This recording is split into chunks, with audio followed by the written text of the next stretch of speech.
Православните верници го слават Ѓорѓовден, ден посветен на светиот великомаченик Ѓорги Победоносец. Ги имал сите почести во тогашната римска армија, кога требало да принесуваат жртви на лажните богови, на лажните идоли.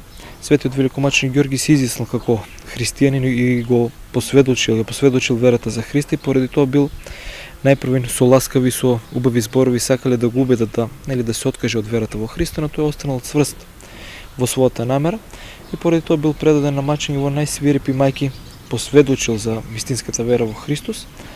Сето тоа се случувало 305 година. Големиот култ кон Свети Ѓорги, особено во Кочанскиот крај, во Оризари собра фолклорни друштва од 3 држави на 5-тиот поред меѓународен фестивал на ѓурѓовденски обичаи, ора и песни. Да се збогати со шаренило, со фолклор, со обичаи, со песни, игри и ора. Исто така, значи, оваа година очекуваме поканетите групи, кои оваа година ги исто така ги имаме од Бугарија, од Србија, локални групи од Кочани, тие имаме од Струмица групи, од Свети Николе, значи повеќе очекуваме да имаме некаде околу 400 учесници, кои сите ќе дадат свој допринос за да го збогатат фестивалот и да продолжиме и понатаму да го негуваме фолклорот, обичаите и традицијата од нашиот крај, кој е карактеристичен посебно за Ѓурѓовден. Инаку, овој ден голем број верници од регионот го слават како имен ден или куќна слава.